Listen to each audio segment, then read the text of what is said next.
Hello guys, today we're going to talk about marine invertebrates. So what are marine invertebrates? These are animals that lack a backbone. They are marine because they're in the ocean, but generally invertebrates are not just marine, they're terrestrial as well, and aquatic, freshwater. You may know many examples of these creatures that live in the ocean, such as jellyfish. These are your porifera. Jellyfish, which are your cnidarians, sponges, which are your porifera, corals, which are also cnidarians, those are related to jellyfish, and crabs, which are arthropods. Although these guys look drastically different from one another, they all have one unifying theme. They lack a backbone and a notochord. Can you guys think of some others? So the classification overview for common invertebrates goes as follows. They're all within the kingdom Animalia, so they're all animals. And the major invertebrate phylums in the ocean include your porifera, which are your sea sponges, your cnidarians, which are your jellyfish, your sea anemones, your coral, your mollusca. These are your clams, your bivalves, your univalves, like your limpets, your snails, your whelks. Mollusca also include my favorite organism, the nudibranch, and some more developed, advanced mollusks would include your octopus and your cephalopods, your squid. Arthropods include your crabs, your barnacles, your shrimp, your copepods, your amphipods, and the echinoderms include your sea stars, your sea urchins, your sand dollars, and your sea cucumbers. Echinoderm literally translates to spiny or spiky skin. Echino, spike, derm, skin. So the phylum Porifera, this is your sponges. These are simple heterotrophs with two specific cell types. They have your collar cells, which you see on the right of your screen here. These collar cells, also known as choanocytes, have this flagella that draw water into the sponge's central cavity, and the collar part actually is a little sticky. It collects food on that collar part, and then there's these specialized cells called amoebocytes that collect that food and bring nutrients throughout the sponge. Epithelial cells line the sponge's outer surface. Sponges reproduce asexually by budding or sexually by releasing their gametes into the water. Sponges are filter feeders. They feed by filtering on suspended materials out of the water. Again, those suspended materials, they stick to the collared part of that cell, and then amoebocytes collect that food and distribute it throughout the body. Here's an image. Here's a couple different sponges. This tube sponge is this yellow sponge, and then your rope sponge is this kind of purpley looking this purpley looking long structure there is your rope sponge. You have some encrusting sponge on that rock, and then in the back you see a larger purple one. That's a vase sponge, the purplish one in the front is actually the rope sponge, and then the deeper purple in the back, that is your vase sponge. The phylum Cnidaria are your sea anemones, your coral, your jellyfish, your Portuguese man-o'-war. They also include anemones, sea fans, and of course jellyfish. Common characteristics of cnidarians, they all have radial symmetry. They are symmetrical around a single point like a clock. Think of it that way. They have two tissue layers separated by a jelly layer. We call that jelly layer mesoglia. And they have these specialized cells called nematocysts, which are stinging cells. They're structures on their tentacles that have these stinging toxins. Some are so powerful they can paralyze and even kill humans. These stinging cells kind of have like a harpoon-like barbed like harpoon inside this cellular tissue, and there's a little hair trigger. Then when that trigger gets set, the harpoon like shoots out and sticks into whatever is nearby. The reason that jellyfish sting persists for so long is because of that barbed feature. So when it penetrates the skin, it's barbed and sticks in the skin. This is a purple striped jellyfish, and this jellyfish has a very potent sting. So the nematocysts on the tentacles of this jellyfish are quite potent. Just some special cnidarian species that you may be aware of or should be aware of. The Portuguese man-o-war. This is in our class Hydrozoa in the order Siphonophora.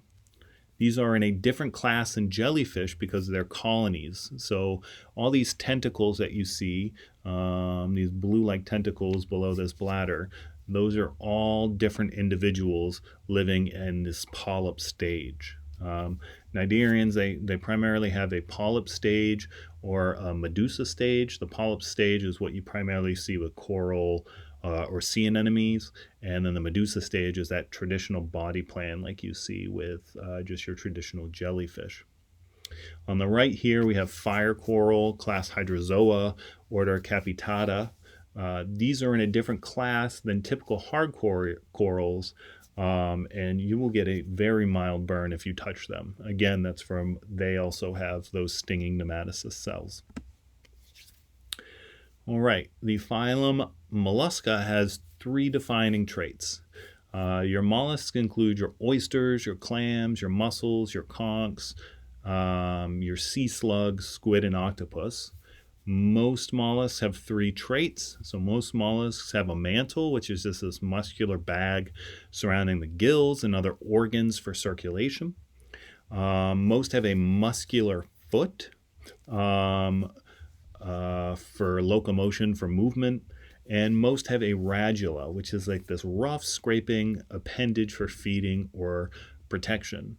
Many of you have probably observed the result of a radula being used. If you've ever walked along a beach and you found little snail shells or clam shells and they have the perfect circular hole in them, that is from a radula, essentially drilling a hole into another snail and then sucking the insides out. So the common mollusk taxonomy, again, kingdom Animalia, phylum Mollusca, and then the major classes under that phylum of Mollusca include your gastropod, which literally translates to mouth foot or stomach foot. Gastropods include your snails, your sea slugs or nudibranchs, your bivalves, which are your clams, your oysters, scallops, and mussels, and then your cephalopods, your squid, and your octopi. Here's some examples of some mollusks. We have your cephalopod, your octopus. The foot of the octopus is divided into 8 arms. Your spiny oyster is in the class bivalve. Bivalves have 2 shells, hence bi, and no typical head like other mollusks. Our phylum Arthropoda, superclass, and subphylum Crustacea. Arthropods are probably the largest taxonomic group out of all organisms. It includes your insects, your spiders, and obviously in the ocean it includes your barnacles, your copepods, shrimp, lobster, crabs, and so forth. Arthropods are land and sea bugs. Crustaceans include your shrimps, your crabs, lobsters, copepods, and barnacles. There's literally about 1 million species that exist that we know of. Crustacean characteristics include 2 pairs of antennae, mandibles for chewing, hard exoskeletons, and joint legs. So again, under the kingdom Animalia, the phylum Arthropoda, subphylum Crustacea, and then the different classes, or the major classes anyway, for arthropod in the ocean include your Ceropedia, which are your barnacles, your Copepoda, which are your copepods, your Malacostraca, which include your shrimp, lobster, and crabs. Here's some common crustaceans.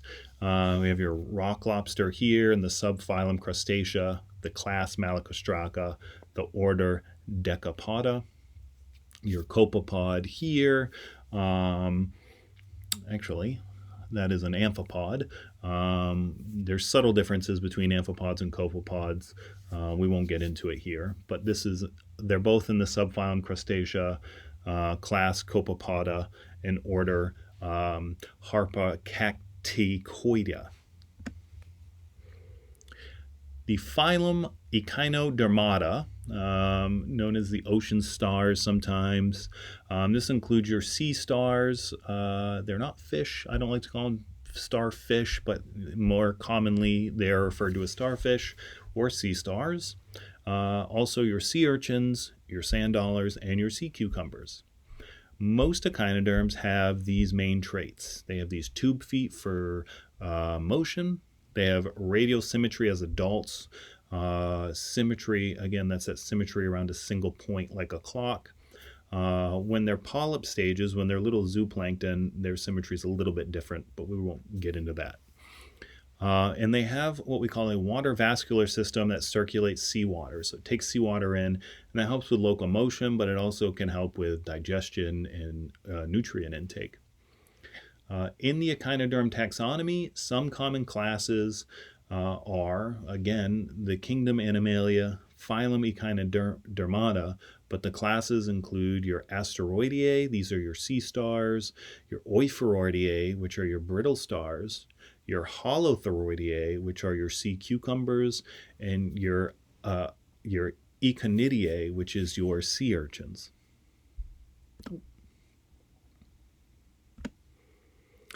Here's some examples of some echinoderms. Here on the left, you have your Asteroideae. This is a sunflower star.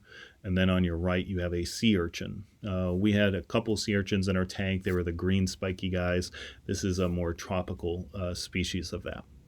Another interesting fact about echinoderms, specifically with sea stars, is they have regenerative properties. So they can lose some, many, or all of their rays, and they can completely regenerate a whole new individual based on just a fragment or a segment that breaks off.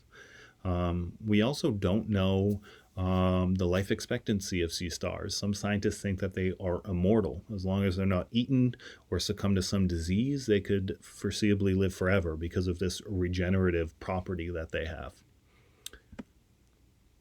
All right, so how do marine invertebrates support ecosystems? Well, copepods are tiny crustaceans in one of the most abundant forms of multicellular life in the ocean. Why do you think that might be important for marine food webs? They are food for many different types of marine life, including seabirds, small fish, and whales. In this way, they're a very important part of the marine ecosystem. They provide a foundation for marine food webs. So most copepods are your primary consumers. They're right below those primary, or right above rather, those primary producers, our protist and our algae, and our phytoplankton.